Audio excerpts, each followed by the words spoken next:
Over the years, I've been using critically balanced baits for my hook baits for pretty much exclusively all of my angling. I have changed it up from ones that you buy straight out of the packet, also ones that I've completely adjusted when I'm using the Combi Bait Drill and the cork sticks that come with it. Now, what I love about that is they're completely adjustable. You can do it with 18mm boiler, you can do it with a 12mm boiler, you can literally mix and match it and make the hook bait exactly the buoyancy you need, which is fantastic. If you're fishing over, say, silkweed, for example, you can fish a long hook link and a really slow sinking bait. It's exactly what you want if you're fishing in deep silt. Even if you're fishing on gravel over a nice spread of boilie, if you've got the lightest hook bait there, when the fish come in and they suck it up, your bait is going to fly to the back of their mouth, which is exactly what you want, because then when they blow it out, your hook turns and it nails them in the bottom lip. So whilst a lot of guys are using it with 18mm or 15mm or maybe a couple of tiger nuts, I've actually been using it with two 18mm, so I'm using a double hook bait. Not many people use that anymore, and when you make it critically balanced, so a double 18 hook bait is really slow sinking. It's something that the carp have not seen. So for me,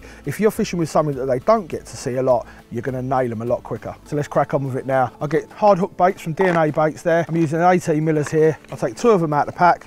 They're rock hard. Don't matter about crayfish, don't matter about anything else. Then I take out Combi Bait Drill, and it actually comes with 6 sticks. It comes with 3 8mm and 3 6mm, and it comes with an interchangeable bait drill. So all you do is you pop that out, turn it round, and you push it back in, and that's your 8mm. You pull it back out again, turn it round, lock it in place, and that's a 6mm. It's also got a rotator on the back there, so you can actually push your palm against it and turn, and that will turn in your hand, so you don't have to keep sort of taking it out your palm. I'm going to be using the 6mm with 2 18s. Reason I'm doing that is going to be putting quite a lot of cork in either side, and that's going to make it really slow sinking. So very simply, take your bait drill, you push it in, and you use the sharpness of the stainless steel blade to cut into the boilie. Don't push too hard because the baits will split. So you just simply drill out nice and slowly, and I'm about halfway into this boilie. Then I'll do exactly the same thing on the other bait. Again, push the spike in, try to make it as central as possible. And once you've done this a few times, you get the hang of knowing exactly where and how far to go in. Then very simply, push your cork into there,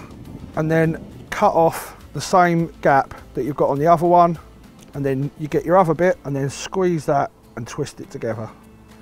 So once them baits are together, as you can see, they look amazing. So they're literally sitting there perfect, and the fish don't see that every day. Get yourself a close lip baiting needle. You might have to go through one end and then the other, and then do it all the way through, but we'll see how it goes. So let's go straight the way through if we can. Give that a little push, and that comes out the other end. So that's gone straight the way through both, and as you can see, it's still locked together. Grab yourself some floss, cut a piece off, and then get yourself a rig. Anything that's slow sinking, anything that's wafter based, I use the Fluoro D rig. I have been mucking around with multi-rigs and stuff like that, but I'm really liking the fact that these kick away. Doesn't matter whether I'm fishing over silkweed, doesn't matter if I'm fishing over silt, these will kick away nice and long. It's about 10 inches. That's kind of my rig go-to choice when it's like big double hook baits and stuff. So put your bait floss through, pull it up, and then like always, you just hook both pieces and you pull both bits through the hook baits.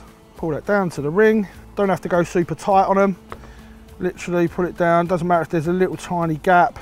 Cut off a couple of mil, and then with a lighter, you just burn and blob. And that is the perfect wafter hook bait, especially if you're fishing over a load of 18mm or a load of mixed boilies. Something like that will really catch them off guard. Obviously, you can use this as a snowman, so you could use an 18mm and a 15mm, 22mm and an 18mm, but I like to use a double like this, and I find this one really catches them out. Where this was a big heavy bait before, it's now lighter than the actual freebies, and that should sit perfectly like that, with the hook on its side and the bait sitting up just like so. So that's my variation on a critically balanced hook bait. Like I say, you can use it with tiger nuts, you can use it with boilies, you can use it with other particles, maybe some chickpeas, something like that. Anything that you want, anything that you can put a cork stick in, you can actually make them critically balanced. And because it all comes in the kit, it's a one-stop shop. You literally go into the shop, you can buy it, you can crack on. Well, obviously we do spare cork sticks because they're going to run out at some point. Also, little trick for you, you can use them for zig rigs as well. You don't have to use black foam for zig rigs.